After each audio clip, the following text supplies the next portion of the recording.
Hello friends, welcome to Wow IAS. Welcome to the discussion on daily MCQ. Today is 27th of July 2021 and now we are going to discuss 5 current affair based MCQs. Now let's begin. But before that, a small information guys. Daily we are uploading these MCQs and these MCQs will help in your upcoming civil services prelims examination, UPSC CAPF examination, EPFO examination and various others state as well as central examinations. So do follow this initiative daily to gain the maximum out of it, and also do share this with your friends as well, so that we will get more motivation to make some of these awesome videos. Now let's begin the discussion. The first question, or you can say the question which was asked yesterday, we'll discuss that first. And the question was, the power of judicial review ensures A. Supremacy of the Supreme Court, B. That Supreme Court can review its own judgment, C. Constitutionality of laws, and D. Justice by the subordinate courts. And yesterday, a lot of you have given the answers. Yeah. So, Abzur Qureshi, Vinay Tiwari, Rajesh Anmireddy, Subham Basak, and Nagraj. All of you have given the answers. But it was Abzur Qureshi who gave the correct answer. Because if you see this question, the power of judicial review ensures what it ensures. It ensures, option C, constitutionality of laws. Because upholding constitution is one of the major aim of Supreme Court, or you can say one of the major duty of Supreme Court. And Supreme Court will uphold the constitution in fact with the help of this judicial review. So that is the main concept or main theme of judicial review. And you have another thing called the judicial review in terms of the petition, the review petition. That review petition is basically Supreme Court reviewing its own judgments. Okay, but judicial review ensures constitutionality of laws, and we will be seeing this kind of judicial review in various ways. The Supreme Court, even the High Court also have this power of judicial review, because even the High Court can also ensure that the state governments will follow the constitution. So both Supreme Court and the High Court have the power of judicial review, and this judicial review ensures constitutionality of laws. Okay, so that's the main concept here. So if you see articles, if you want to know about the articles of judicial review, there are various articles starting from Article 13 which say that the law which is not in line with the fundamental rights invalid. Supreme Court uses this for the judicial review. And you have Article 32 and 226, okay, which guarantees fundamental rights to the people. Even that is also part of judicial review. You have Article 137, which is the review petition, under which a review petition can be filed and Supreme Court can review its judgment. Even that is also part of judicial review. So judicial review in a concept, it's a broader concept, and the review petition is a smaller concept. Okay, so that's the answer for this question. Okay, so hope you have understood this. If you have any doubt, do leave your doubt in the comment box, so that in tomorrow's discussion we can discuss your doubt. Now let's see. And as I told already, all the questions and the solutions will be uploaded in the Telegram channel in a PDF format. Do download it and use it wisely for your revision. Now the first question. Consider the following statements with respect to the aspirational district program. So this aspirational district program, two statements are given. The first statement, the aspirational district program is one of the largest experiments on outcome focused governance in the world. Second one, Niti Aayog anchors the program with the support from central ministries and the state governments. So here we have to choose the correct answer. A 1 only, B 2 only, C both 1 and 2, and D neither 1 nor 2. So if you see this aspirational district program, so this is actually one of the largest experiments on outcome focused governance in the world. This is true. The first statement is right. And the second statement, if you see, it is Niti Aayog who is anchoring, or you can say it is Niti Aayog who is coordinating with the central ministries as well as the state ministries to implement this. So both 1 and 2 is the correct answer. So actually why this was in news is, towards realizing the goal of Sabka Saath Sabka Vikas, the TriFed, which is the tribal federation, has joined the hands with Niti Aayog to implement the Vandan Yojana in the aspirational districts which are identified by the Niti Aayog. Now what is this Vandan Yojana? Vandan Yojana is basically that program which was launched by TriFed, the tribal federation, which is the value addition program to the forest produce. Because if the value addition is done to the forest produce, then they can be sold to the market and they can gain, or you can say the people who are collecting all this forest produce, they can gain advantage. So that is the concept about this Vandan program, the Vandan Yojana in fact. So this aspirational district program, if you see, this was launched by Niti Aayog in January 2018, and this is an outcome based program. Till now all the schemes what we are implementing, we are not calculating the output, we are not assessing the output, we are just implementing them, that's it. But here this program is basically an outcome based. So all the outputs are measured and they are submitted to the government. What is the outcome? How much the states are achieving? How much the districts are achieving? How they are developing? All these are measured. All the socio-economic indicators are measured. And if you see the aim of this aspirational district program, as we talked already, the transformation of aspirational district program aims to improve the socio-economic status of 117 districts across 28 states. So the aspirational district program is not implemented to the, you can say it's not implemented in the whole country, but only in 117 districts. And it is combination of three core pillars, which is 3C. 3C, they are convergence, collaboration and competition. Convergence of both central and state government schemes, collaboration between the citizens, the central government, state government and various other stakeholders. Third one is the competition among districts. All the aspirational districts will compete among each other and rankings will be given so that a kind of competition will develop among the districts for the development. And the theme, if you see, there are five major themes: health, education, agriculture, finance and basic infrastructure. So all these are the themes under which the schemes are implemented, so that the overall socio-economic indicators are developed in these districts. And the real-time monitoring will be done by the Niti Aayog in partnership with the Andhra Pradesh government, who has created a dashboard called the Champions of Change for monitoring real-time progress of the districts. And recently, the aspirational district program has given ranks according to they are called Delta ranks according to their performance. And Virudunagar, so remember this, Virudunagar of Tamil Nadu has achieved the overall first rank. Virudunagar of Tamil Nadu has achieved overall first rank.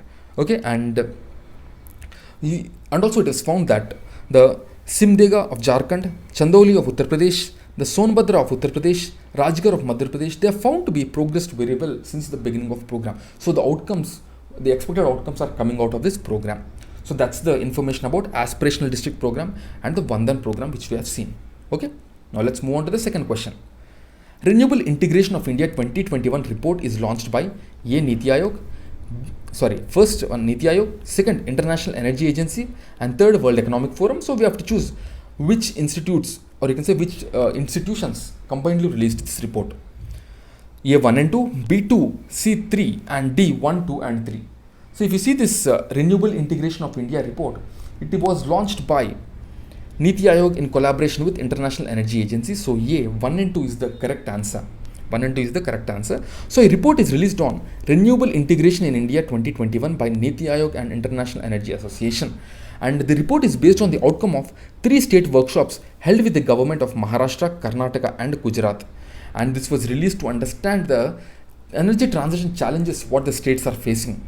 Okay, especially the energy rich states. And the joint report underscores International Energy Agency's commitment to provide support to India's clean energy transition initiatives. And this report actually highlighted various things. In that, one thing is India's power sector can efficiently integrate renewables. That is major thing. And India has a target of 175 gigawatt by 2022 and 450 gigawatt by 2030, which India is close to achieving it. And it also requires identification of potential resources, planning and regulatory approaches, good policies to be brought in, and also institutional support. That means the support of the government has to be given to the private institutions as well. And also a lot of R&D has to be done to bring in more these kind of initiatives, or you can say more new technologies for green energies, right? And the largest share of renewables can be better managed by shifting time of use in agriculture. And the time of use, if you see tariffs, it will be an effective tool for incentivizing demand side management and encourage flexible consumption, right? Now let's move on to the next question. The third question, consider the following statements with respect to periodic labor force survey. First one, it aims to estimate employment and unemployment indicators in both usual status and CWS only in urban areas annually. Second one, it is India's first computer-based survey launched by NSO in 2017. So we have to choose the correct answer. And here if you see the first statement, it aims to estimate employment and unemployment indicators. This is right. In both usual and CWS only in urban areas is given. This is wrong, because it will estimate unemployment and unemployment indicators in both rural as well as urban areas. So the first statement is wrong, but second statement is right, because it is India's first computer-based survey launched by NSO in 2017. So B, 2 only is the correct answer. So recently the National Statistics Office, the NSO, it has released the third annual report on periodic labor force survey, and this periodic labor force survey basically estimates the key employment and unemployment indicators, that is the periodic labor force, okay, labor force participation rate, the employment rate, the unemployment rate in the short term interval of 3 months for urban areas in the current weekly status, and also it will estimate employment and unemployment indicators in both usual and CWS, that means current weekly status, in both rural as well as urban areas for 1 year. Okay, annually it is released for both rural and urban, but if you see once in 3 months, that means once in a quarter, it will be released for urban areas, that also only in the current weekly status.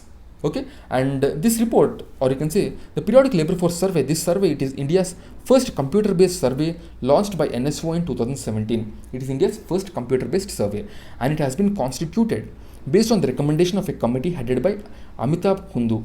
So remember this name, Amitabh Kundu, because tomorrow in exam there might be simply a statement based on this, Amitabh Kundu. Okay, so this is the basic concept of this. And also if you see what is the essential thing of this, it actually maps the state of employment in the country. How many people are employed, how many people are unemployed, what is the status, what is the status in rural areas, what is the status in urban areas, how many hours people are working, what are the different types of jobs they are having, what are the wages they are earning. All of these things are calculated by this periodic labor force survey. Okay, and this is implemented by National Statistics Office. Now let's move on to the next question. The fourth question, what could be the main reasons for the formation of African and Eurasian desert belt? It's a previous year CSE question of 2011. First one, it is located in subtropical high pressure cell. Second one, it is under the influence of warm ocean currents. We have to choose the correct answer. So if you see this, this question especially, it is with regard to the deserts belonging to Africa and Eurasia. So basically, so this you have to understand by an image. Okay, so this is the image. So here this Africa and Eurasia, if you see, we have the deserts. Okay, and here the deserts are mainly due to the subtropical high pressure belt and also the lack of rain bearing mechanism. The subtropical high pressure belts basically they do not produce more rainfall. They do not produce more rainfall. So that's why, as they do, just a minute, yeah. So as they do not produce more rainfall, these areas will not get rainfall and there will be rainfall deficit. And also if you see, they are under the influence of cold currents, not warm currents, because normally the warm currents produce rainfall, but the cold currents will not produce rainfall. So here you can see we have cold currents, here you have cold currents. These cold currents are not producing rainfall. Okay, so that's why statement 2 is wrong, but statement 1 is right. So here 1 only is the correct answer. And also another important reason for lack of rainfall is the existence of easterlies. In this region, because the easterlies, what they are doing is they are bringing, I'll just show here, yeah. The easterlies, what they are doing is they are bringing winds, the rain bearing winds from east to west in this direction. So by the time the winds are reaching the west, what is happening is the air is actually losing its moisture, and there is no moisture air in this region, and this region is not getting rainfall. So this is another reason. Okay, so here it is given, it is under the influence of cold current 1. Okay, and second one, it is also under the subtropic high pressure belt, subtropic high. Okay, and also third one, the existence of tropical easterlies, Okay, so all of these reasons contribute for the formation of desert in African and Eurasian region, that also towards the western side of the continent. Now let's move on to the next question, the fifth question. In the southern Atlantic and southern eastern Pacific region in tropical latitudes, cyclones do not originate. What is the reason? It is also a previous year CSE question of 2015. A, the sea surface temperatures are very low. B, the intertropical convergence zone seldom occurs. C, Coriolis force is too weak. And D, absence of land in those regions. So here we have to choose the correct answer. So basically, if you observe in the South Atlantic and Southeastern Pacific, we will not have more rainfall. You can say one of the main reason is B, the intertropical convergence zone seldom occurs. Now why this happens, we will see now. So just a minute, yeah. So if you see this tropical cyclones in South Atlantic, yeah. So here it is, this region is South Atlantic. You can see here, this is South Atlantic and Southeast Pacific. So these regions basically, they will have a very strong vertical shear in the troposphere, which is considered as a deterrent for the rainfall. And also, here in this receives a bit less heat compared to this region. So because of this, what is happening is the intertropic convergence zone goes to a bit south. The ITCZ goes to a bit south, and because of that also, there is no enough Coriolis force that occurs in this region, and the tropical cyclones do not originate. And also the another reason is that, as I told, this region will be a bit cold. The water temperatures also will not be that great. The water temperature will not be sufficient for the formation of cyclones. Okay, so that's one of the reason. The tropical rainfall will be very less in the South Atlantic as well as the Southeast Pacific regions. Okay? So here's some more, the same information I've given. If you have doubt, just go through it once, right? Now let's look at the question of the day.